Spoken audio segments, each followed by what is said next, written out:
चलिए एक क्वेश्चन है, आपको ऑर्डर बताना है ना, conductance, specific conductance, equivalent conductance, molar conductance का कुछ सॉल्यूशन दिए हुए electrolytic, 1 molar KCl, 0.1 molar KCl, 0.01 molar KCl और 0.02 molar KCl solution.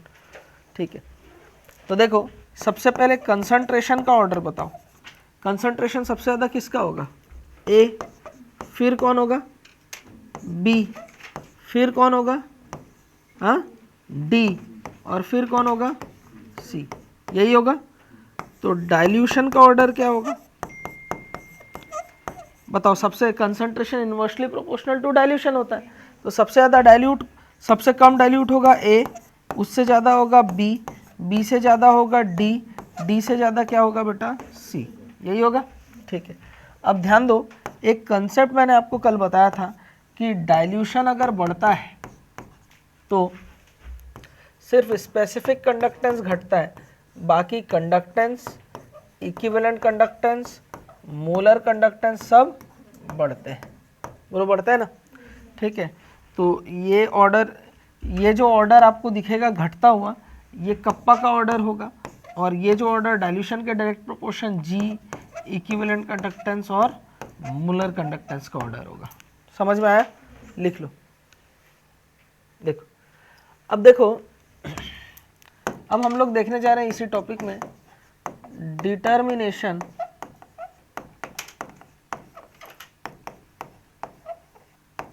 Of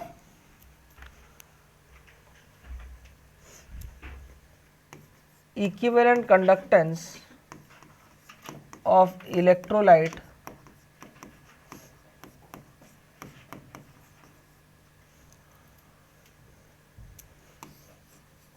of strong electrolytes।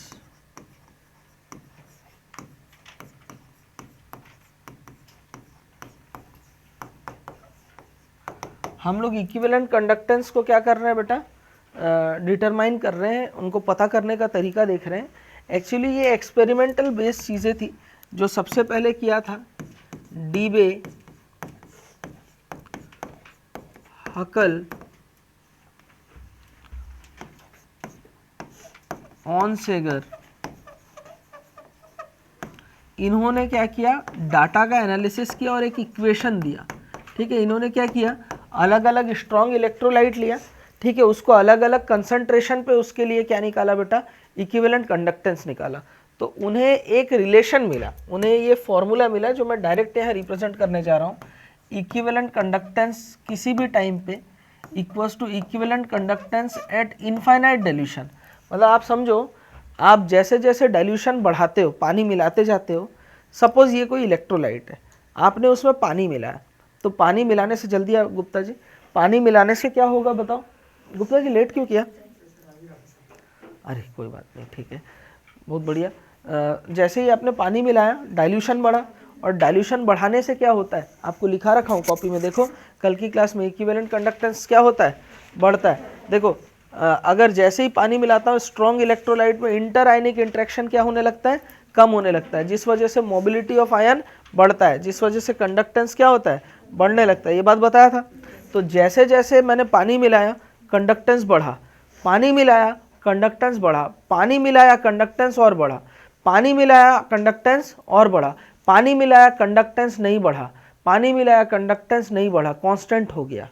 ठीक है, तो इसे लिमिटिंग कंडक्टेंस बोला जाता है, लिमिटिंग इक्विवेलेंट कंडक्टेंस बोला जाता है। ये लिमिट है। ठीक है, जब लिमिटिंग कंडक्टेंस मिलता है तो वहाँ पर डाइल्यूशन को 100% यानी इनफाइनाइट, डाइल्यूशन को इनफाइनाइट माना जाता है। क्या माना जाता है? इनफाइनाइट। मतलब मैंने पानी इतना मिला डाला कि उसमें जो सॉल्यूट पार्टिकल थे उनका कंसंट्रेशन 0 के बराबर आ गया। ठीक है, तो उसे बोलते हैं इनफाइनाइट डाइल्यूशन की कंडीशन। क्या बोलते हैं? इनफाइनाइट डाइल्यूशन की कंडीशन।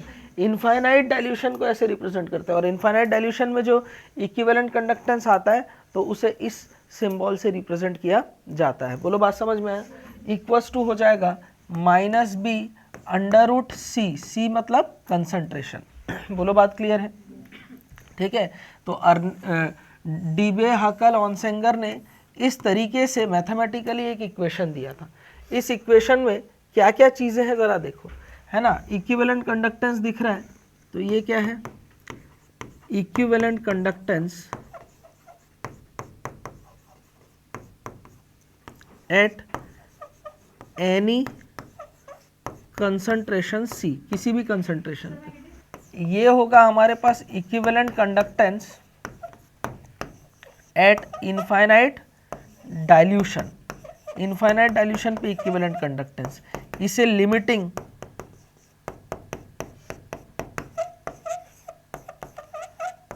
कंडक्टेंस भी बोलते हैं।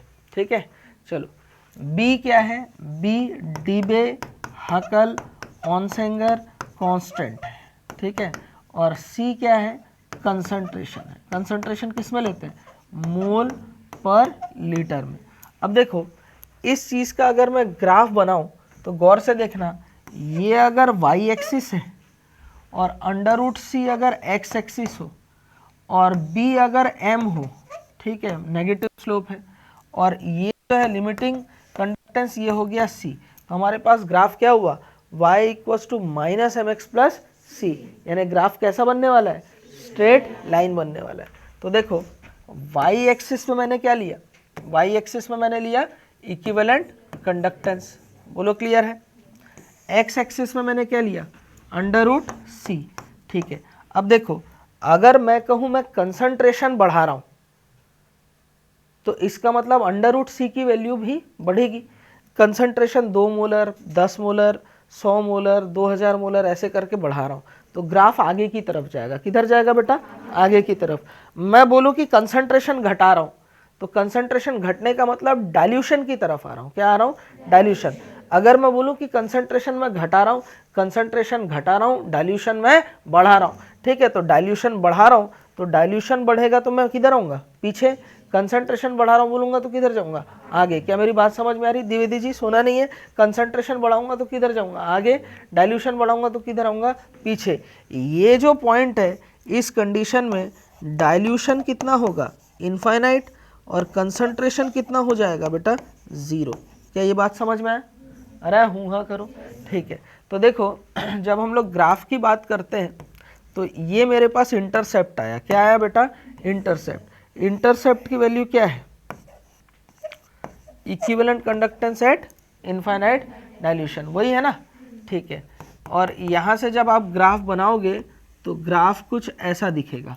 अब इस ग्राफ में थीटा इक्वल्स टू क्या है बेटा, नेगेटिव, और नेगेटिव थीटा होने से इसका मतलब क्या हो जाएगा, स्लोप हमारे पास क्या आ जाएगा, नेगेटिव हो जाएगा। नहीं, थीटा क्या है हमारे पास, मोर देन 90 डिग्री, यानी स्लोप क्या है, नेगेटिव। तो आप खुद समझो ना, आप डाइल्यूशन की तरफ आ रहे हो, इक्विवेलेंट कंडक्टेंस बढ़ रहा है, डाइल्यूट किया इक्विवेलेंट कंडक्टेंस बढ़ा, डाइल्यूट किया इक्विवेलेंट कंडक्टेंस बढ़ा, डाइल्यूट किया इक्विवेलेंट कंडक्टेंस बढ़ा, इनफाइनाइट डाइल्यूशन में आ गए, इक्विवेलेंट कंडक्टेंस कांस्टेंट हो गया, बढ़ करके मैक्सिमम हो गया, जिसे हम लोग बोलते हैं equivalent conductance at infinite dilution या limiting conductance, limiting equivalent conductance. बोलो बात समझ में आया, लिमिटिंग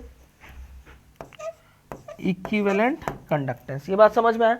ठीक है, चलिए, तो ये है ग्राफ किसके लिए बेटा, फॉर स्ट्रॉन्ग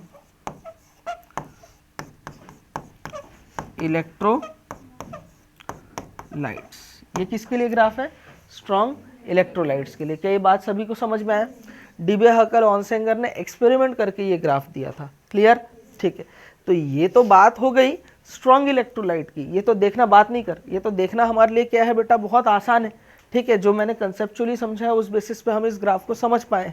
ठीक है, आगे जाएंगे तो कंसंट्रेशन बढ़ेगा और इधर जाएंगे तो डाइल्यूशन बढ़ेगा, ये चीज़ ध्यान रहे।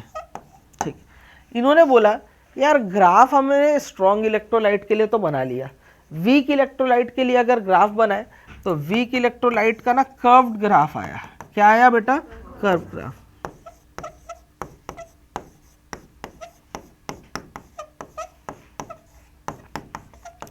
तो इस इक्वेशन से बताओ, ये इक्वेशन जो है किसके लिए वैलिड है, ये equation only valid for, this equation is only valid for strong electrolyte. किसके लिए बेटा, स्ट्रॉन्ग इलेक्ट्रोलाइट। वीक इलेक्ट्रोलाइट के डाटा को लेकर के जब इन्होंने प्लॉटिंग की तो ग्राफ बिल्कुल कर्व शेप में आया।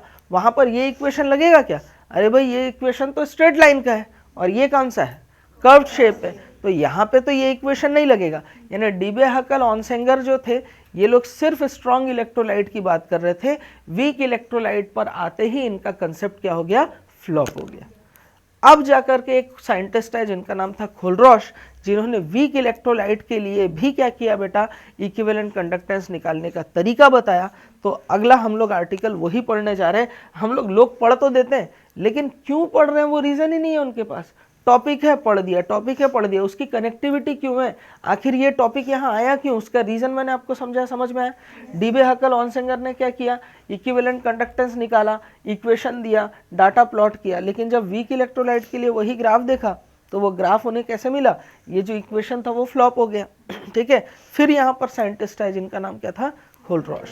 ठीक है, लिखो, डीबे हकल ऑनसेंगर ने बात पूरी स्ट्रॉन्ग इलेक्ट्रोलाइट की वीक इलेक्ट्रोलाइट के कंसेप्ट में वो लोग जवाब ज़्यादा नहीं दे पाए। उन्होंने ग्राफ तो प्लॉट कर दिया, लेकिन वो ग्राफिटिकल रिप्रेजेंटेशन इतना सफिशिएंट नहीं था कि उनके लिए इक्विवेलेंट कंडक्टेंस हम डिटरमाइन कर पाए।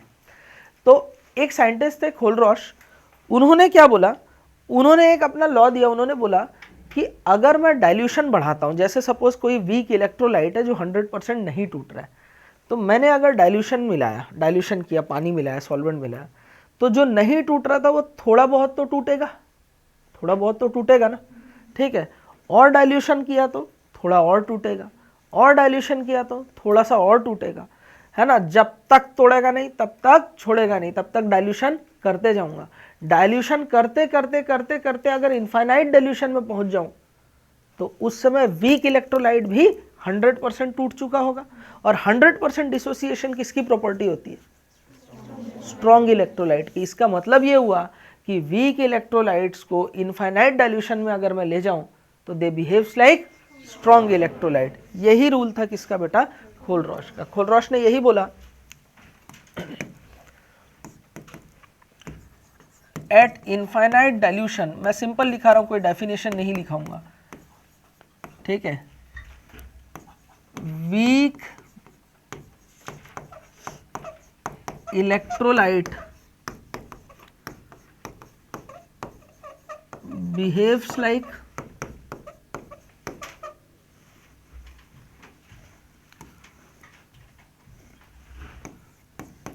strong इलेक्ट्रोलाइट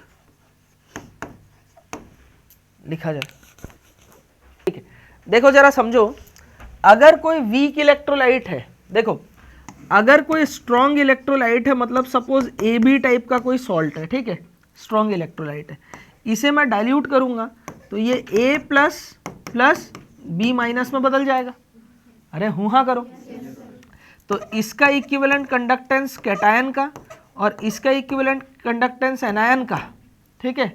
ये C मतलब कैटायन, A मतलब एनायन, इनका इक्विवेलेंट कंडक्टेंस इनफाइनाइट डाइल्यूशन में अलग अलग होगा और ये एक दूसरे को क्रॉस नहीं करेंगे। इनफाइनाइट डाइल्यूशन हो या कोई भी डाइल्यूशन हो, ये एक दूसरे को क्रॉस नहीं करेंगे। वीक इलेक्ट्रोलाइट अगर हो तो वीक इलेक्ट्रोलाइट क्या करेगा, आपने इसको किसी तरीके से suppose A plus B minus में तोड़ा, वैसे ये टूटते नहीं है आसानी से, तो टूटने के बाद इनका एसोसिएशन पावर अच्छा होता है, ये आपस में जुड़ के वापस से ये बन जाते हैं।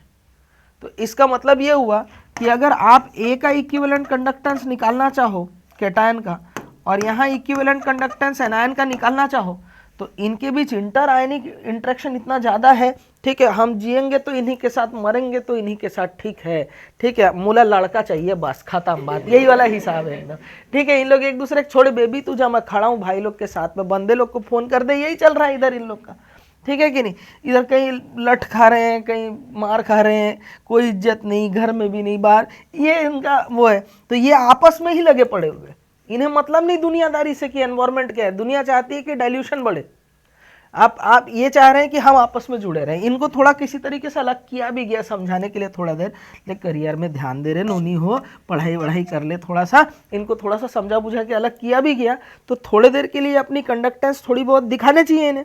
ये क्या करेंगे, आपस में इंटरेक्ट हो जाएंगे और इंटरआयनिक इंटरेक्शन बढ़ने की वजह से वापस से वीक इलेक्ट्रोलाइट की तरफ जुड़ जाएंगे। कहने का मतलब है, ये अगर चाहता है कैटायन कि मैं आगे बढ़ूँ, मेहनत करूँ, पढ़ूँ, इसकी एनायन इसे आगे बढ़ने नहीं देगी, ये फ़ोन करके इसको डिस्टर्ब करेगी। ठीक है, ये एनायन चाहता है कि मैं टाइम पे क्लास जाऊं, पढ़ाई करूं, लेकिन उसका कैटायन भाई पेट्रोल खत्म का बहाना मारूंगा, तू भी यही बोल देना भाई रुक मैं आ रहा हूं करके, ये इसे रोक देता है। मतलब आपने देखा होगा बहुत सारे जो हर्मिट क्रैब्स होते हैं वो अगर ऊपर की तरफ चढ़ रहे होते हैं तो दूसरे क्रैब पकड़ पकड़ के उसे खींच लेते हैं। सिमिलरली वीक इलेक्ट्रोलाइट में वही होता है।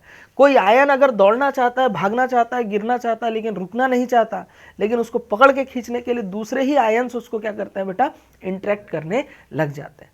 तो यहां पर इसकी इंडिपेंडेंसी खत्म, इसकी इंडिपेंडेंसी खत्म। अकेले इंडिविजुअल का अगर हम लोग इनके इक्विवेलेंट कंडक्टेंस की बात करें, उनकी आइडेंटिटी खत्म हो जाती है क्योंकि आपस में इंटरेक्शन ज़्यादा है। वहीं स्ट्रॉन्ग इलेक्ट्रोलाइट में बी को ए से मतलब नहीं, ए को बी से मतलब नहीं। कैटायन की इक्विवेलेंट कंडक्टेंस फ्री रहेगी अपने अलग, एनायन की इक्विवेलेंट कंडक्टेंस अपनी फ्री रहेगी अपनी अलग। इसको इससे मतलब नहीं, इसको इससे मतलब नहीं। बड़े सक्सेसफुल रहते हैं लोग। बोलो बात क्लियर है? अरे हूँ हाँ करो, ठीक है। अब वीक इलेक्ट्रोलाइट है तो जरूर, है ना, लेकिन है तो अपना ही भाई, वो भी तो मेरा ही बच्चा है ना हितेश, ठीक है कि नहीं, है तो अपना ही लड़का, दोस्त है अपना। अब मुझे उसकी मदद तो करनी पड़ेगी। मैं चाहता हूं कि इसके एनायन और कैटायन अलग अलग हो जाएं और ये लोग फ्रीली अपनी कंडक्टेंस दिखाने लग जाएं। तो फ्रीली कंडक्टेंस ये लोग दिखाएंगे, इसका मतलब ये बिहेव कैसे करेंगे, स्ट्रॉन्ग इलेक्ट्रोलाइट की तरफ। और वो कंडीशन कब होगी, जब डाइल्यूशन कितना होगा, इनफाइनाइट। मैं हर दिन इसे लेके दे तड़ातड़ जड़ने लगूं डाइल्यूट करने के लिए, तब जाकर के ये रास्ते में आएगा। तो डाइल्यूशन मुझे क्या करना पड़ेगा, बढ़ाना पड़ेगा। मतलब हमें बाहर से एनवायरनमेंट में क्या डालना पड़ेगा, पानी डालना पड़ेगा। तो इनफाइनाइट डाइल्यूशन में वीक इलेक्ट्रोलाइट कैसा बिहेव किया, स्ट्रॉन्ग इलेक्ट्रोलाइट की तरह। ये बात पूरा क्लियर हुआ, अच्छे से समझ में आया, सभी को आया भाई? ठीक, चलिए अब समझते हैं। देखो सपोज AXBY टाइप का क्या है बेटा, कोई कंपाउंड है। ये डिसोशिएट होगा X A⁻+Y plus Y B⁻−X में। ये चीज़ समझ में आया सभी को? ये आया ना सभी को? नहीं आया हो तो एक एग्जांपल से आपको बताऊं। Al2O3 है, ये डिसोशिएट होता है 2 एल्यूमिनियम +3 +3 ऑक्सीजन -2, ठीक है। 2 है तो 3 है, 3 है तो 2 है, X है तो Y है, Y है तो X है। समझ में आया बात? क्लियर है यहाँ तक सभी को? हाँ, अरे सभी को क्लियर है क्या? ठीक है, चलिए आगे बढ़ते हैं।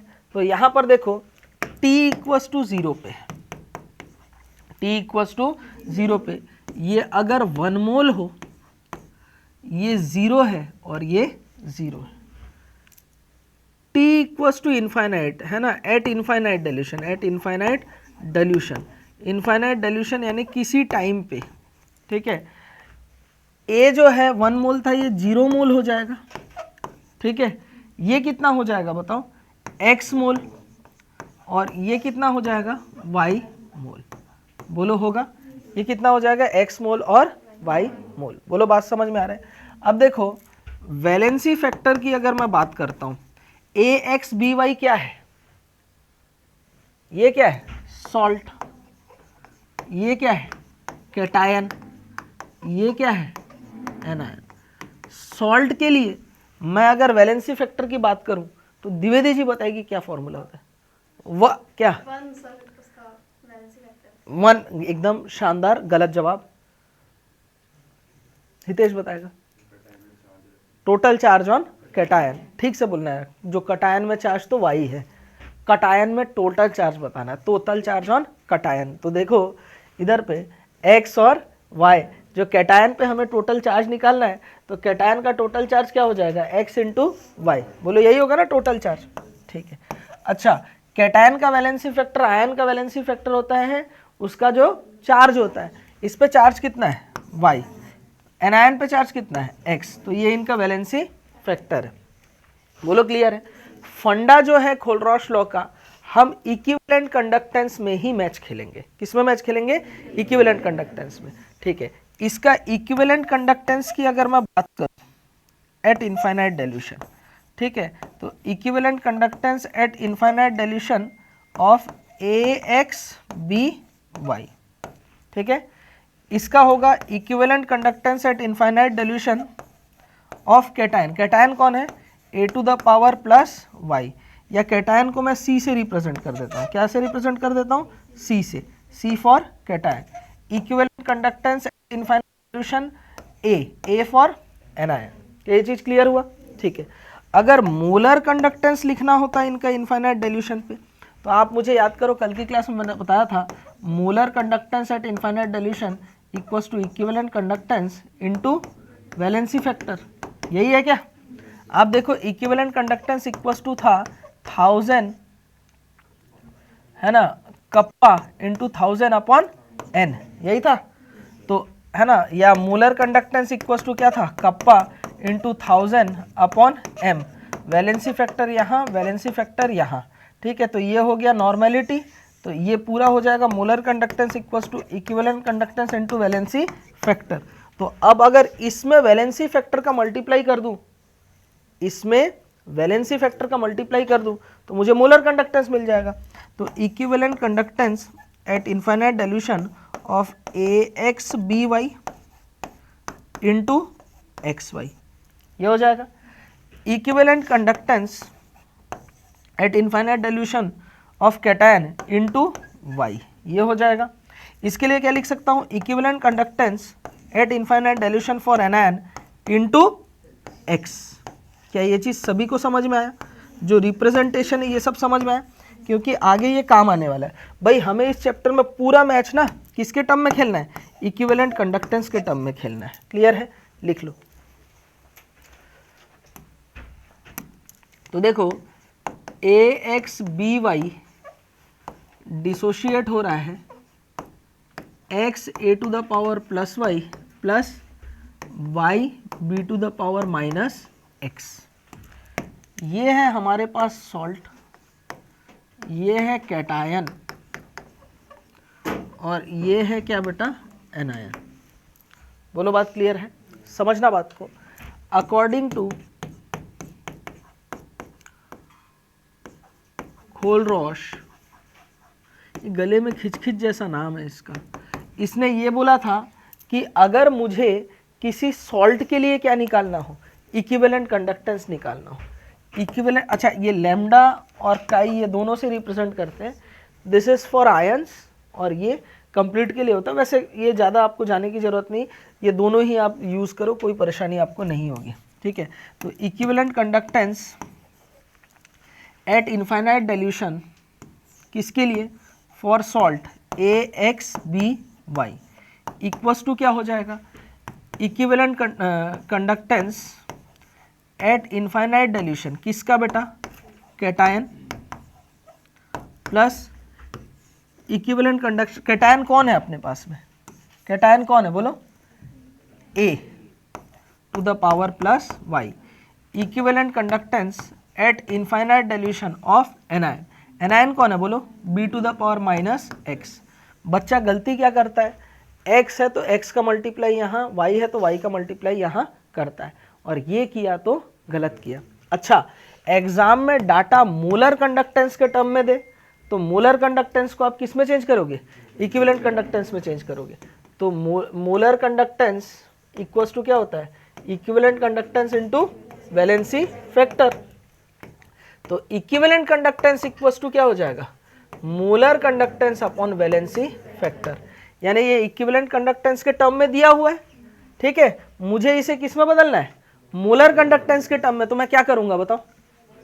इन सभी में मैं क्या करूंगा? अगर इनके वैलेंसी फैक्टर से डिवाइड करूं, इसे चेंज करूं, ठीक है, तो ये हो जाएगा molar conductance at infinite dilution of cation of AXBY upon इसका वैलेंसी फैक्टर कितना होगा सॉल्ट का? बताओ। टोटल चार्ज ऑन कैटायन क्या लिखूंगा बताओ? XY equals to molar conductance at infinite dilution किसका बेटा? कैटायन का। इसका वैलेंसी फैक्टर कितना होगा बोलो? Y, charge on cation, plus molar conductance at infinite dilution किसका? B to the power minus X यानी एनायन का, अपॉन इसके लिए वैलेंसी फैक्टर क्या हो जाएगा? X, ठीक है। तो ये रहा इक्विवेलेंट कंडक्टेंस के टर्म में, ये रहा मोलर कंडक्टेंस के टर्म में। मैं स्ट्रांगली रेकमेंड करूंगा आप मैच किस में खेलोगे? इक्विवेलेंट कंडक्टेंस के टर्म में खेलोगे। अगर एग्जाम में डाटा मोलर कंडक्टेंस के टर्म में दिया हुआ है तो आप पहले उसे इक्विवेलेंट कंडक्टेंस के टर्म में बदलोगे, फिर आप कन्वर्जन करके कैसे भी खेल सकते हो। समझ में आया? आपको बैटिंग किस में करनी है? इक्विवेलेंट कंडक्टेंस में। बोलो क्लियर है? याद रहेगा ये चीज़? ठीक है, लिखो, उदास नहीं होते, लिख बेटा, बचा के रखेंगे घर वाले, इडली खत्म नहीं हो जाएगा, जाना। Ionic conductance of aluminium +3 and sulphate are 189 and 160। अब देखो आयनिक कंडक्टेंस बोला है, कौन सा कंडक्टेंस है? मोलर है कि कंडक्टेंस नॉर्मल है कि स्पेसिफिक है कि इक्विवेलेंट कंडक्टेंस है? क्या है? कैसे पता चला? देखो यूनिट देख के पता चला, ohm inverse, centimetre square, mole inverse, यानी ये क्या दिया हुआ है? मोलर कंडक्टेंस दिया हुआ है। तो गौर से देखो, मोलर कंडक्टेंस, ठीक है, दिया हुआ है हमारे पास Al2SO4 होल थ्राइस के इनफाइनाइट डाइल्यूशन में चाहिए। मोलर कंडक्टेंस दिया हुआ है इनफाइनाइट डाइल्यूशन में किसका? एल्यूमिनियम +3 का। कितना है बताओ? 189, ठीक है। और मोलर कंडक्टेंस इनफाइनाइट डाइल्यूशन में दिया हुआ है सल्फेट आयन का। अच्छा, जो आयंस होते हैं ना, आयंस, इनका इनफाइनाइट डाइल्यूशन बोल दो या नॉर्मल कंडीशन में बोल दो, डाइल्यूट कंडीशन में एक ही बात है, क्योंकि आयंस हमें ये लगता है कि ये सॉल्ट से आया है, और सॉल्ट हमेशा क्या होता है?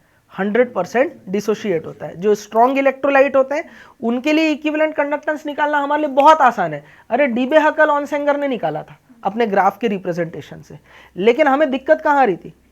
वीक इलेक्ट्रोलाइट के लिए। तो खोलरॉश की हेल्प से हम लोग वीक इलेक्ट्रोलाइट निकाल देंगे। यानी अगर मैं यहाँ पर इनफाइनाइट डाइल्यूशन न भी लिखूँ तो ये तो आयंस है, और ये अंडरस्टूड है कि ये सॉल्ट से आ रहा होगा, और सॉल्ट 100% डिसोशिएट होता है, तो ये वैल्यू हम कैलकुलेट कर सकते हैं वहाँ पे। ये बात समझ में आया? ठीक है, 189 और 160, ठीक है। चलिए इसको पहले इक्विवेलेंट कंडक्टेंस में चेंज करते हैं। तो मोलर कंडक्टेंस इक्वल्स टू क्या होता है? Equivalent conductance into valency factor. तो इक्विवेलेंट कंडक्टेंस इक्वल्स टू क्या हो जाएगा? 189 अपॉन वैलेंसी फैक्टर। कितना है एल्यूमिनियम का? 3। 189 डिवाइडेड बाई 3 करो, कितना आएगा? हाँ, 63 यूनिट हो जाएगा ohm inverse centimetre square equivalent inverse, ठीक है। इक्विवेलेंट इनवर्स यानी हमें किस में मैच खेलना है? हमें इक्विवेलेंट कंडक्टेंस में मैच खेलना है। तेरी दोस्त का है? ठीक, चलो ध्यान दो, इक्विवेलेंट कंडक्टेंस यहां पर निकालने जा रहे हैं हम लोग। क्या निकालने जा रहे हैं? इसका इक्विवेलेंट कंडक्टेंस निकालने जा रहे हैं, इनफाइनाइट डाइल्यूशन। ये किसका है बेटा? एल्यूमिनियम +3। ये किसके लिए लिख लेता हूं मैं? सल्फेट आयन के लिए। कितना हो जाएगा बताओ?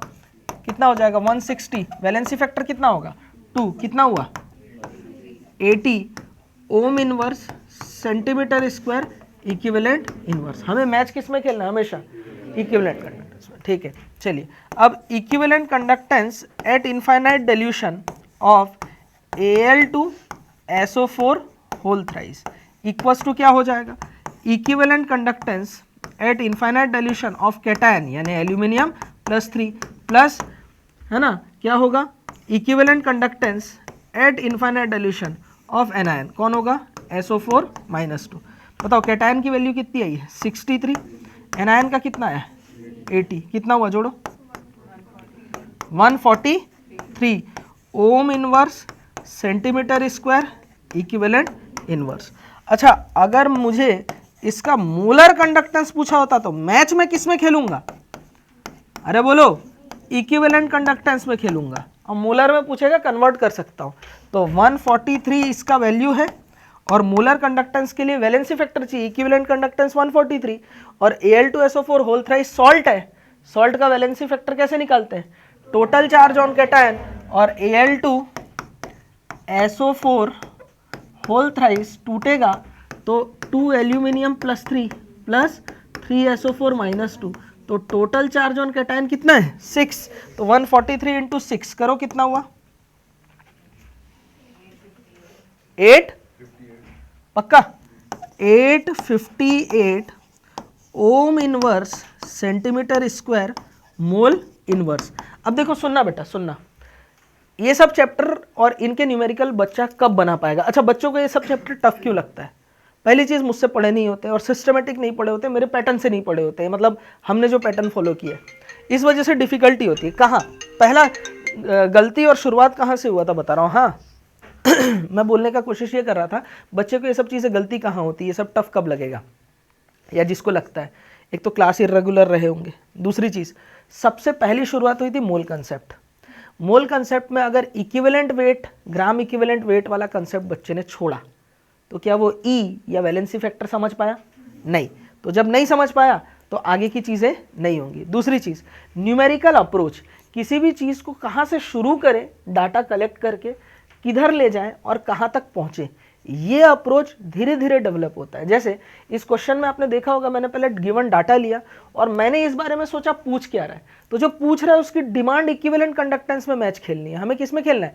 इक्विवेलेंट कंडक्टेंस में। तो पहले इन्हें इक्विवेलेंट में मैंने चेंज किया, चेंज करके आंसर तक पहुंचा, डेफिनेटली मैं आंसर तक पहुंच सकता हूं। क्लियर है? इसमें डिफरेंट डिफरेंट फॉर्मूले आपको कई लोग रटाते हैं, बताते हैं ये आने से ये करना, कंफ्यूजन बहुत होगा। आप सिंपली ये ध्यान रखें, हमें मैच किस में खेलना है बेटा? इक्विवेलेंट कंडक्टेंस में। क्लियर है? ऐसे जब सिस्टमेटिक कनेक्ट करके पढ़ते हो ना, वीक इलेक्ट्रोलाइट क्या है, स्ट्रॉन्ग इलेक्ट्रोलाइट क्या है, इन चीज़ों को जब समझते हुए पढ़ते हो तब जाके टॉपिक कवर होता है। ठीक है? इस अंदाज में होता है। मतलब ये आज का लेक्चर फिजिकल केमिस्ट्री के पहले लेक्चर से जुड़ा हुआ है सारा सब कुछ। आप समझ पा रहे हैं मैं क्या बोलना चाह रहा हूँ? तो रिवीजन भी ऐसे ही करना है।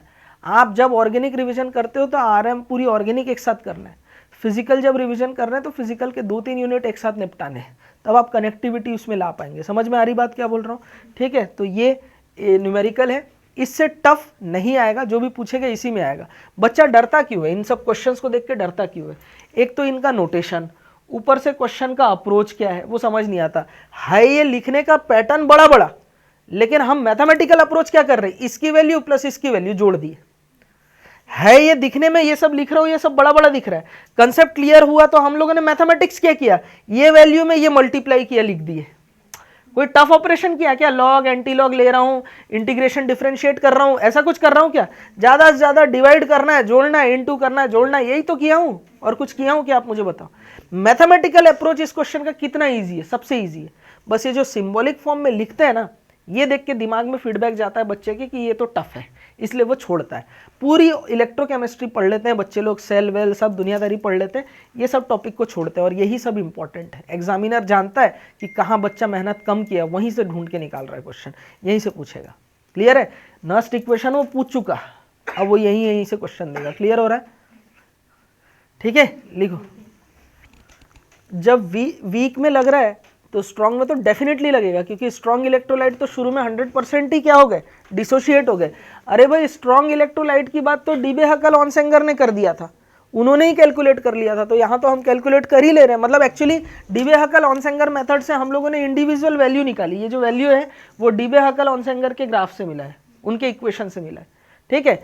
इसको कैलकुलेट करके हमने इनके लिए निकाला। ये खोलरॉश ने ये बोला कि इनफाइनाइट डाइल्यूशन हो तो कोई भी आयंस एक दूसरे को क्या करेंगे बेटा? छेड़छाड़ नहीं करेंगे। ये अपना अलग चलेगा, ये अपना अलग चलेगा, दोनों की आइडेंटिटी एक दूसरे को क्रॉसओवर नहीं करेगी। ठीक है? दोनों अपना अलग अलग कंडक्टेंस दिखाएंगे, ये बोला था खोलरॉश ने। और वही हो रहा है। कैटायन का अलग, एनायन का अलग, तो टोटल कितना होगा? Cation plus anion. कैटायन का कंडक्टेंस, एनायन का कंडक्टेंस, टोटल कंडक्टेंस, दोनों को जोड़ दो। देखो, पहला एप्लीकेशन देख रहे हैं हम लोग, to determine degree of dissociation. क्या बेटा? Degree of dissociation. देखो, डिग्री ऑफ डिसोसिएशन जो है ना, ठीक है, डिग्री ऑफ डिसोसिएशन मतलब कोई भी सॉल्ट हो या कोई भी कंपाउंड हो, वो कैसे हंसना नहीं है दूसरे के ऊपर, खुद पे जब होता है तब गुस्सा करते रहती, चिड़चिड़ाते रहती। Degree of dissociation. ठीक है? तो चलो, डिग्री ऑफ डिसोसिएशन कैलकुलेट करने के हम लोग बहुत सारे तरीके देखे। हमने क्या रखा है बेटा? बहुत सारा तरीका देखा। एक तो आपने देखा था, कौन सा बेटा? Degree of dissociation alpha equals to I equals to क्या था बताओ? आई इक्वल्स टू 1 है ना, 1 minus alpha plus N alpha. आपने एक फॉर्मूला ये भी तो देखा था ना। तो अगर वहां पर आई की वैल्यू मुझे मालूम है तो अल्फा में कैलकुलेट कर सकता हूँ। एक तो वो है। दूसरा, यहाँ पर भी हम अल्फा यानी डिग्री ऑफ डिसोसिएशन की वैल्यू कैलकुलेट कर सकते हैं। ऐसे अप्रोच आपने केमिकल काइनेटिक्स में भी देखा होगा। ठीक है? वहाँ पर भी अल्फा हमने कैलकुलेट किया होगा, डिसोसिएशन वगैरह। इक्विलिब्रियम में भी हम लोग देखेंगे। तो अल्फा निकालने के अलग अलग मेथड्स हम लोग कई जगह देखते हैं। डिग्री ऑफ डिसोसिएशन मतलब कौन कितना टूटता है। अगर किसी का डिग्री ऑफ डिसोसिएशन हाई हो तो वो ज़्यादा टूटेगा, डिग्री ऑफ डिसोसिएशन लो है तो उसकी टूटने की टेंडेंसी कम होगी। और जो स्ट्रॉन्ग इलेक्ट्रोलाइट है उनके लिए डिग्री ऑफ डिसोसिएशन मैक्सिमम होता है, इस वजह से वो लोग 100% टूटते हैं। डिग्री ऑफ डिसोसिएशन 1 से देखते हैं, मतलब 100 में परसेंटेज 100 में आया, 100 नंबर में आपका कितना नंबर आया वो आपका परसेंटेज है, उसको डिवाइड कर दो 100 से तो पता चलेगा एक नंबर में कितना एवरेज नंबर आया, ये आपका डिग्री क्या है बेटा, डिग्री। समझ में आ रही बात मैं क्या बोलना चाह रहा हूँ? तो डिग्री 1 में देखा जाता है, किस में देखा जाता है? 1 में, यानी कोई भी कंपाउंड 1 मोल में से कितना टूटा वो उसकी डिग्री ऑफ डिसोसिएशन। ये डिग्री ऑफ डिसोसिएशन कैलकुलेट कैसे करते हैं जरा देखना। डिग्री ऑफ डिसोसिएशन जिसे अल्फा से भी रिप्रेजेंट करते हैं लोग यूजुअली, लेकिन आप खुद से भी कर सकते हो। इसका फॉर्मूला होता है DM अपॉन TM, यानी dissociated mole upon taken moles. अब आप खुद समझो, जितने ज्यादा आयंस होंगे, निकिता भाई बात को समझना, जितने ज्यादा आयंस होंगे उतनी ही ज्यादा कंडक्टेंस होगी।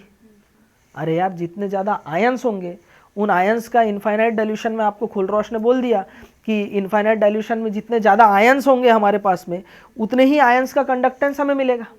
बोलो मिलेगा? तो इसका मतलब डिसोशिएटेड मोल मतलब कि किसी कंसंट्रेशन पे मोलर कंडक्टेंस, किसी कंसंट्रेशन पे क्या बेटा, मोलर कंडक्टेंस या इक्विवेलेंट कंडक्टेंस आप ले लो एट कंसंट्रेशन C। टेकन मोल यानी जितना था, जैसे DM अपॉन TM, मतलब मैंने अगर 10 मोल लिए और 10 मोल से 5 मोल सिर्फ डिसोशिएट हुआ तो डिग्री ऑफ डिसोसिएशन क्या होगा, डिसोशिएटेड मोल DM अपॉन TM, है ना। DM डिसोशिएटेड मोल कितने हैं, 5, टेकन मोल कितने हैं, लिया कितना था, 10, तो डिग्री ऑफ डिसोसिएशन होगा 0.5। सिमिलरली मैंने आयन लिया, आयन अगर थोड़ा बहुत टूटा किसी कंसंट्रेशन पे तो उसका जो कंडक्टेंस है वो अपॉन टेकन मोल, यानी मैक्सिमम कंडक्टेंस कब आती है, जब डाइल्यूशन क्या हो, इनफाइनाइट हो। तो कंसंट्रेशन एट मतलब equivalent conductance at C concentration, equivalent conductance at infinite dilution. तो इस फॉर्मूले से भी आप क्या निकाल सकते हो बेटा, डिग्री ऑफ डिसोसिएशन निकाल सकते हो। और ये जो डिग्री ऑफ डिसोसिएशन निकला है इससे आप इक्विलिब्रियम कांस्टेंट कैलकुलेट कर सकते हो। इसके हेल्प से क्या कैलकुलेट कर सकते हो, equilibrium constant. Equilibrium constant Kc equals to होता है C alpha square. Kc equals to क्या होता है, C अल्फा स्क्वायर। फिलहाल वैसे ये फॉर्मूला अलग है, इसमें हम लोग डाइल्यूट मानते हुए ये यहाँ तक पहुँचते हैं, ये सब इक्विलिब्रियम में बताऊंगा। तो मतलब अगर डिग्री ऑफ डिसोसिएशन यानी अल्फा अगर आपको मिल गया तो अल्फा की हेल्प से आप इक्विलिब्रियम कांस्टेंट भी फाइंड आउट कर सकते हो, चाहे वो Kc हो, एसिड होगा तो Ka होगा, बेस होगा तो Kb होगा। बात समझ में आया सभी को? लिखा जाए इसे। अब देख रहे हैं एप्लीकेशन नंबर 2। अब मैंने आपको इलेक्ट्रोलिटिक कंडक्टेंस निकालने के लिए बोला कि अगर स्ट्रॉन्ग इलेक्ट्रोलाइट है तो उसका इलेक्ट्रोलिटिक कंडक्टेंस तो डीबे हकल ऑनसेंगर ने भी निकाल दिया, लेकिन वीक इलेक्ट्रोलाइट का इलेक्ट्रोलिटिक कंडक्टेंस निकालने के लिए हमको खुलरोश लॉ की हेल्प लेनी पड़ेगी। अब हमने लॉ की हेल्प तो ले ली, लेकिन निकाला कहाँ, अभी तक निकाले हैं क्या? वीक एसिड के लिए या वीक बेस के लिए या वीक इलेक्ट्रोलाइट के लिए हमने इलेक्ट्रोलिटिक कंडक्टेंस निकाला ही नहीं, वो निकालना हम लोग सीख रहे हैं। कैलकुलेट इलेक्ट्रोलिटिक कंडक्टेंस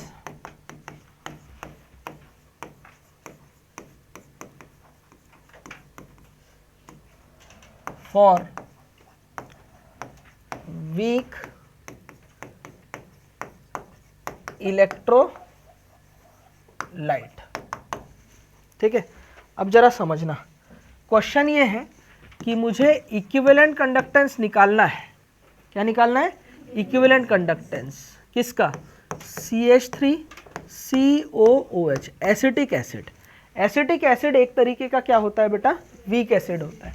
इसके लिए मुझे इक्विवेलेंट कंडक्टेंस निकालना है। इतना आसान नहीं है ये निकल जाएगा कि आपने खोलरॉश लॉ लगा दिया और निकल गया। अरे खोलरॉश लॉ के लिए भी कुछ इन्फॉर्मेशन चाहिए। पहली बात तो ये equivalent conductance at infinite dilution of CH3COOH equals to equivalent conductance at infinite dilution of CH3COO minus plus equivalent conductance at infinite dilution of H plus।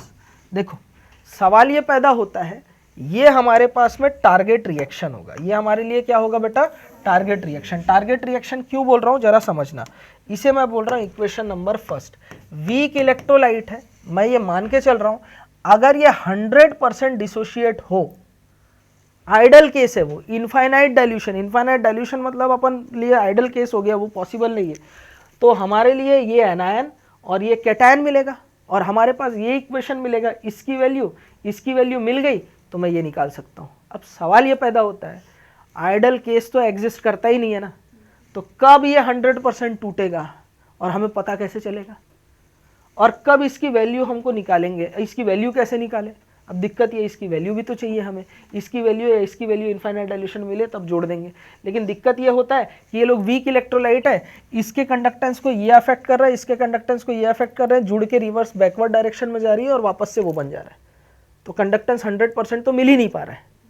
क्या मेरी बात आपको समझ में आ रही है? तो कुछ ना कुछ डिसोसिएट हो रहा है, कुछ ना कुछ एसोसिएट हो रहा है, तो इनफाइनाइट डाइल्यूशन तक तो हम पहुंच ही नहीं पा रहे, तो निकाले कैसे। तो फिर यहाँ पर डी बेहकल ऑनसेंगर ने क्या बोला था कि बोले स्ट्रॉन्ग का तो हम निकाल सकते हैं, हम क्या करेंगे, स्ट्रॉन्ग एसिड या स्ट्रॉन्ग सॉल्ट बनाएंगे इन्हीं का। जैसे फॉर एग्जांपल मैं इक्विवेलेंट कंडक्टेंस की बात कर रहा हूँ एट इनफाइनाइट डाइल्यूशन फॉर इनका वो ले लेते हैं, जैसे कि मैंने ले लिया CH3COONA, ये क्या है, सॉल्ट है, और सॉल्ट कैसे टूटता है, 100% टूटता है, तो 100% टूटेगा तो इनफाइनाइट डाइल्यूशन हो या कुछ भी कंडीशन हो वो हम आराम से निकाल सकते हैं, ठीक है। तो ये कैसे टूटेगा, equivalent conductance at infinite dilution CH3COO minus, पहला एक्सपेरिमेंट किया, इससे मैंने ये रीडिंग निकाल लिया, equivalent conductance at infinite dilution of Na plus, इससे मैंने ये रीडिंग निकाल लिया, इक्वेशन नंबर 2 है ना। मैंने क्या किया, एसीटेट का सॉल्ट लिया और उसके लिए रीडिंग निकाल करके ये इक्वेशन मैंने बना लिया, ठीक है। दूसरा देखो, दूसरा क्या हो सकता है, equivalent conductance at infinite dilution of HCl। HCl भी क्या है, स्ट्रॉन्ग एसिड है भाई, स्ट्रॉन्ग एसिड भी 100% टूटता है, तो इसके लिए भी कैलकुलेट करना मेरे लिए आसान होगा। मैं यहाँ लिख सकता हूँ बेटा H प्लस प्लस क्या हो जाएगा बताओ, equivalent conductance at infinite dilution of Cl minus, equation number 3। बोलो बात क्लियर हुआ, अरे हूँ हाँ करो, ठीक है। चलिए बॉस आगे बात करते हैं, equivalent conductance at infinite dilution. मेरे पास अब क्या है Na है और CH3COOH था, CH3COOH, लेकिन इन दोनों इक्वेशन में जबरदस्ती दो चीजें आ रही है, एक सोडियम और एक क्लोरीन। तो अब इनको हटाने के लिए मैंने क्या ले लिया बेटा, NaCl। तो कैसे हो जाएगा, equivalent conductance at infinite dilution of Na plus plus equivalent conductance at infinite dilution of Cl minus, equation number 4। अब देखो इन तीन इक्वेशन की हेल्प से आप किसी तरीके से फर्स्ट इक्वेशन ला सकते हो क्या। आप देखो अगर मैं क्या करूं, इक्वेशन नंबर फर्स्ट और सेकंड को जोड़ूं, सेकंड और थर्ड को जोड़ूं। अगर मैं क्या कर रहा हूं, सेकंड और थर्ड को जोड़ रहा हूं और उसमें से फोर्थ को घटा रहा हूं, तो फोर्थ को घटाने से ये कैंसिल हो जाएगा, बचेगा मेरे पास ये। अगर मैं equation second plus equation third जोड़ता हूं, इसमें इक्वेशन नंबर फोर्थ घटाता हूं, तो मुझे इक्वेशन नंबर क्या मिल जाएगा, 1 मिल जाएगा। यानी इक्वेशन 1 जो मुझे डायरेक्ट चाहिए था अब वो इनडायरेक्ट निकल गया, इन दोनों को जोड़ा, इसको घटाया, मुझे पहला इक्वेशन मिल गया। अरे पहला ही इक्वेशन तो क्या बता रहा है, वीक इलेक्ट्रोलाइट के लिए इक्विवेलेंट कंडक्टेंस, तो निकल गया इक्विवेलेंट कंडक्टेंस। अरे हूं हाँ करो, अरे बोलो ना यार, बात समझ में आया क्या। यानी कि अगर मैं कैलकुलेट कर सकता हूं आसानी से, क्या कैलकुलेट कर सकता हूं, ये, ठीक है। तो मैं लिख सकता हूं equivalent conductance at infinite dilution of CH3COONA plus equivalent conductance at infinite dilution of HCl minus equivalent conductance at infinite dilution of NaCl equals to क्या हो जाएगा, equivalent conductance at infinite dilution of CH3COOH। और इस पे based एक numerical मैंने module में दे रखा है, जरूर बनाना। बोलो बात क्लियर है? ये समझाने के लिए सब डेरिवेशन लिखा हूं, एग्जाम में फटाफट आपको डील करना है। बोलो क्लियर है क्या? लिखा जाए, ठीक है। देखो अभी तक हमने जो ये भी स्पेशल टाइप है of electrochemical cell. Electrochemical cell जो गैल्वेनिक या वोल्टिक सेल है ना, ये उसी का स्पेशल टाइप है, ठीक है। देखो वहां हमने क्या किया था बेटा, अलग अलग इलेक्ट्रोड लिया था, ठीक है। एक जिंक था, एक कॉपर था, एक सिल्वर था, तो एक गोल्ड था। हमने अलग अलग मेटल लिया था, इलेक्ट्रोड लिया था, और फिर हमने बैटरी में ईएमएफ जनरेट किया था। इस बार क्या करेंगे, वही इलेक्ट्रोड ले लेंगे। कौन सा? अगर एनोड भी कॉपर का है और कैथोड भी किसका है बेटा, कॉपर का। अब दिक्कत ये होगा सर, आप अगर सेम इलेक्ट्रोड ले लोगे तो इनके बीच एसआरपी का डिफरेंस 0 हो जाएगा, यानी कि इनके बीच ई नॉट सेल क्या हो जाएगा, 0 हो जाएगा। मैं कह रहा हूँ हाँ बिल्कुल होगा। तो सर तो ईएमएफ कैसे मिलेगा, बैटरी काम कैसे करेगी? मैं कह रहा हूँ कि इस बार बैटरी में इलेक्ट्रोड जो होता है उसमें दो चीज़ें होती है, एक तो मेटल रॉड और दूसरा उसी के मेटल आयन का सोल्यूशन। अब मैं यहाँ पर मेटल आयन के सोल्यूशन के बीच में ग्रेडियंट पैदा करूँगा, दोनों का कंसंट्रेशन अलग अलग होगा। मुस्कान बात समझ में आए? ठीक है, ऐसे थोड़ा बड़ा और होता है वो, उसको और बड़ा कर, है ना। ऐसे तो देख रही है, मैं बोला क्या हो गया आज मुस्कान को, बीमार है क्या बेटा? नहीं ना, तो ऐसे घूरना ऐसे करके बाकी दिन टाइप। हाँ ठीक है, तो कहने का मतलब ये है कि दोनों कंसंट्रेशन क्या होंगे, अगर अलग अलग हुए इस बार तो बैटरी बन जाएगी, बैटरी काम करने लगेगी। बोलो बात समझ में आया? रो रही है बेटा? अरे एक नंबर बात, गर्मी में सर्दी हो रहा है, ठीक है। चलिए लिखेंगे when two similar electrode, when two similar electrode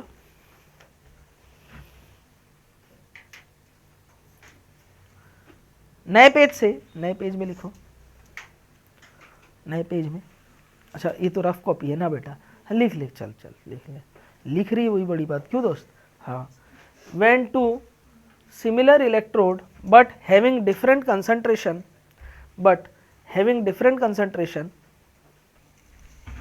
देखो कंसंट्रेशन सेल के लिए E naught cell equals to क्या होता है, E naught anode plus E naught cathode. Anode के लिए हम लोग लेते हैं एसओपी और कैथोड के लिए लेते हैं एसआरपी। फॉर एग्जांपल अगर किसी सेल के लिए एसआरपी की वैल्यू -0.34 वोल्ट है तो एसओपी की वैल्यू कितनी हो जाएगी, +0.34 वोल्ट, और दोनों जोड़ोगे तो ये वैल्यू हमेशा क्या आ जाएगी, 0। अच्छा एक चीज़ ध्यान रखना, मैंने आपको इक्विलिब्रियम बोला था, इक्विलिब्रियम में ई सेल 0 था, ई नॉट सेल 0 नहीं था, लेकिन इस वाले कंसंट्रेशन सेल में ई नॉट सेल 0 है, ई सेल 0 नहीं है। ये चीज ध्यान रखेंगे ऑलवेज।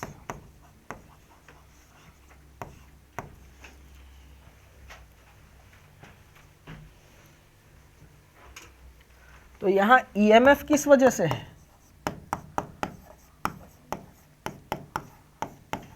Concentration gradient.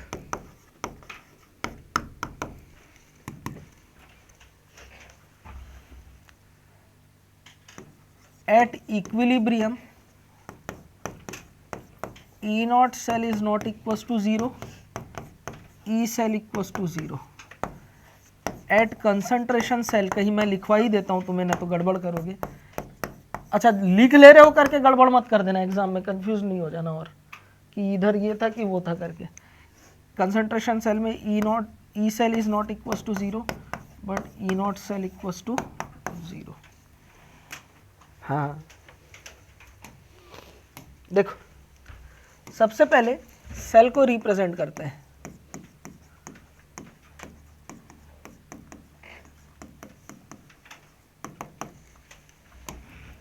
कैसा है सेल का रिप्रेजेंटेशन बताओ? मेटल सॉलिड से मेटल आयन बन रहा है, Mn प्लस एक्वस बन रहा है। इस Mn एक्वस का कंसंट्रेशन C1 है, कितना है, C1। और फिर यही मेटल का आयन था जिसका कंसंट्रेशन C2 है और इससे मेटल सॉलिड बन रहा है। तो ये रिप्रेजेंटेशन है, ठीक है। अब देखो सेल रिएक्शन लिखते हैं। बल्लू लिख मत ना यार।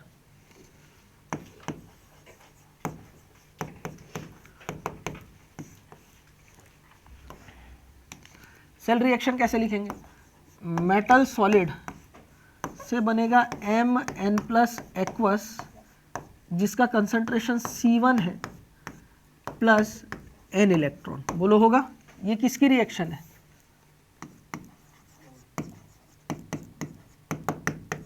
एट एनोड, एनोड में है ना, ये एनोड में ऑक्सीडेशन हुआ। At cathode Mn plus aqueous जिसका कंसंट्रेशन क्या था? C2 था। N इलेक्ट्रॉन को खा करके किस में बदल गया? मेटल सॉलिड में। बोलो क्लियर है? दोनों को जोड़ जाड़ के लिखूंगा तो मुझे क्या मिलेगा? Cell reaction. सेल रिएक्शन क्या होगा बताओ? N इलेक्ट्रॉन से N electron cancel, metal solid से मेटल सॉलिड कैंसल, तो मेरे पास मिलेगा Mn प्लस का कंसंट्रेशन एक्वस में जिसका कंसंट्रेशन C2 है अपॉन क्या होगा बताओ? Mn प्लस का कंसंट्रेशन एक्वस कंडीशन में और ये क्या है? C1। अच्छा C2 किसका कंसंट्रेशन है? एनोड ब्रिज कैथोड, कैथोड का कंसंट्रेशन है। और C1 किसका कंसंट्रेशन है बताओ? हाँ, एनोड का कंसंट्रेशन है। तो यहां अगर मैं नर्स्ट इक्वेशन लिखूं तो E cell equals to E naught cell minus 0.0591, मैं 25 डिग्री सेंटीग्रेड का ही केस ले रहा हूँ, n लॉग एनोड का कंसंट्रेशन या प्रोडक्ट का कंसंट्रेशन क्या होगा? C1 अपॉन C2, ठीक है। चलिए अब देखो E naught cell concentration cell के लिए क्या होता है? 0, तो E cell equals to E naught cell क्या होता है? 0, तो ये होगा minus 0.0591 upon n log C1 का कंसंट्रेशन अपॉन C2 का कंसंट्रेशन। अब एक ऑपरेशन देखते हैं, जरा उस चीज को समझना, ठीक है। जैसे for example log A upon B है, क्या है बेटा? Log A upon B. रोते नहीं बेटा, लॉग A अपॉन बी को मैं लिख सकता हूँ log A minus log B, लिख सकता हूँ, ठीक है। अब इसमें से अगर माइनस साइन कॉमन निकालता हूँ तो ये हो जाएगा minus log A plus log B. Maths बोलते हैं बेटा माइनस निकाले तो माइनस प्लस हो जाता है, प्लस माइनस हो जाता है, मैथ से मालूम। ये तो आया समझ में? कोई दिक्कत तो नहीं हुआ? नहीं हुआ, लेकिन बोल थोड़ी सकते हैं नहीं बेटा। हाँ, ये हुआ माइनस, इसे अगर मैं लिखूंगा तो ये हो जाएगा लॉग बी माइनस लॉग ए, लिख सकता हूँ? अरे हुआ करो, ठीक है। तो माइनस साइन बाहर रहेगा, माइनस बी माइनस लॉग ए को क्या मैं लिख सकता हूँ? लॉग बी अपॉन ए, अरे लिख सकता हूँ। इसका मतलब लॉग ए अपॉन बी को अगर मैं माइनस करके लिखूं तो माइनस साइन मल्टीप्लाई करते ही log A upon B log B upon A में बदल जाएगा। ये चीज समझ में आया? ये मैथमेटिकल टूल है, लॉग में ये वाला हमेशा काम में आते रहता है। तो जब भी हम लोग ए अपॉन बी को बी अपॉन ए करते हैं तो लॉग के सामने में माइनस आ जाता है। ये बात क्लियर? मैं गलत तो नहीं बोला बेटा, झूठ तो नहीं बोला? ये चीज सही बात है ना? एक नंबर बातचीत। तो देखो इसे अगर मैं लिखूं तो मैं लिखना चाहूं तो ऐसे भी लिख सकता हूं, ई सेल इक्वल्स टू, अगर माइनस साइन बाहर आया तो ये हो जाएगा प्लस 0.0591 अपॉन एन और यहाँ पर हो जाएगा लॉग और ये होगा C2 अपॉन C1। अरे हुआ करो, C1 अपॉन C2 था, यानी यहाँ पर कंसंट्रेशन ऑफ, इसे ऐसे लिख देता हूँ, एनोड अपॉन कंसंट्रेशन ऑफ क्या था? कैथोड का। अरे था ना, ठीक है। तो ये आया मेरे पास में किसका बेटा? फॉर्मूला। ये भी है और ये भी है, आपको रटना नहीं है, जरूरत पड़ने पे आप खुद डिराइव करोगे। कंसंट्रेशन सेल के लिए फॉर्मूला किसी को भी रटना नहीं है, जरूरत पड़ने पे आप क्या करोगे बेटा? खुद ही डिराइव करोगे जैसे मैंने किया है, और हमारा न्यूमेरिकल अप्रोच आपको आंसर तक पहुंचा देगा। क्या मेरी बात आपको समझ में आई? क्लियर है? ठीक है। तो ई सेल अगर प्लस में लिख रहा हूँ तो यहाँ पर ध्यान रखना, यहाँ पर C2 किसका कंसंट्रेशन है? कैथोड ब्रिज और ये एनोड। तो कंसंट्रेशन सेल में उल्टा हो जाता है ना, प्लस में लिखते हैं ना, तो कैथोड ब्रिज एनोड। वैसे ये रटना नहीं है, ये आप अपने आप ही पहुंच जाओगे यहाँ तक। क्लियर है? तो ये लिख लो। देखो हमारे पास फॉर्मूला है E cell equals to plus 0.0591 upon N log C2 upon C1, यानी कि कैथोड का कंसंट्रेशन अपॉन एनोड का कंसंट्रेशन। क्लियर है ना, ये चीज़ तो सभी को मालूम है। अब देखो यहाँ दो केस स्टडी हो सकता है। इफ एनोड का कंसंट्रेशन ग्रेटर देन हो कैथोड के कंसंट्रेशन के, यानी कि C1 ज़्यादा हो C2 से। क्लियर है, अगर C1 ज़्यादा हो गया C2 छोटा हो गया तो C2 अपॉन C1, नीचे वाला वैल्यू अगर बड़ा है ऊपर वाला वैल्यू अगर छोटा है तो वैल्यू फ्रैक्शनल में आएगी। ये लेस देन क्या होगा 1, इसका मतलब ई सेल जो होगा, सेल का जो ईएमएफ होगा वो क्या हो जाएगा नेगेटिव। ये वैल्यू नेगेटिव हो गई नहीं, मतलब अगर ये लेस देन 1 हुआ, 1 से कम हुआ दशमलव में, यानी कि नीचे 100 आएगा या 10 आएगा, जो भी आएगा, लॉग सॉल्व करेंगे तो वैल्यू क्या हो जाएगी नेगेटिव हो जाएगी, मैथ्स बोलते हैं इसे। तो ई सेल अगर नेगेटिव है तो डेल्टा जी इक्वल्स टू होता है minus N F E naught cell, minus minus क्या हो जाएगा प्लस, डेल्टा जी क्या हो जाएगा प्लस। तो यहाँ पर क्या हो गया ये नॉन स्पॉन्टेनियस, ठीक है, तो नॉन फिजिबल सेल बनेगा, यानी कि सेल वर्क नहीं करेगी, non feasible cell.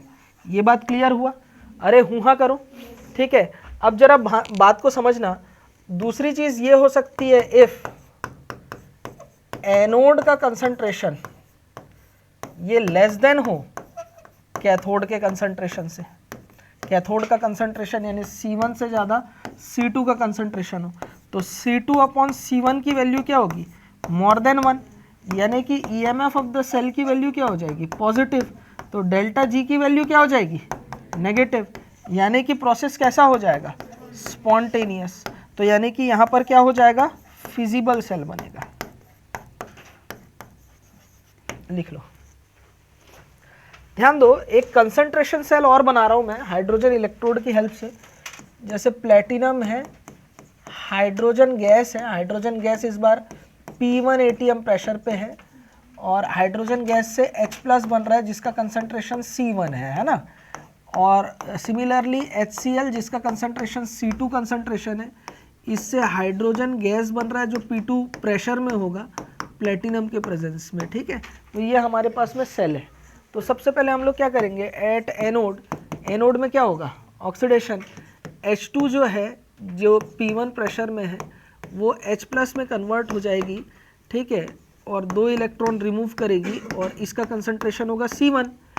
At cathode, cathode में क्या होगा कि H प्लस जो है जिसका कंसंट्रेशन C2 है वो H2 गैस में बदल जाएगी जिसका प्रेशर P2 है और ये 2 इलेक्ट्रॉन को क्या करेगी बेटा रिसीव करेगी।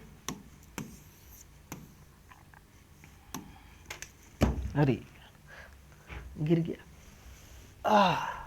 तो ये क्या हो जाएगा बेटा 2 इलेक्ट्रॉन। क्लियर हो रहा है, जब रिएक्शन को जोड़ के लिखेंगे 2 इलेक्ट्रॉन से 2 electron cancel, H2 P1 plus 2H plus क्या हो जाएगा C2 फॉर्म करेगा 2H प्लस क्या होगा C1 प्लस H2 क्या हो जाएगा P2। यही क्लियर है, ये चीज़ें क्लियर है ना।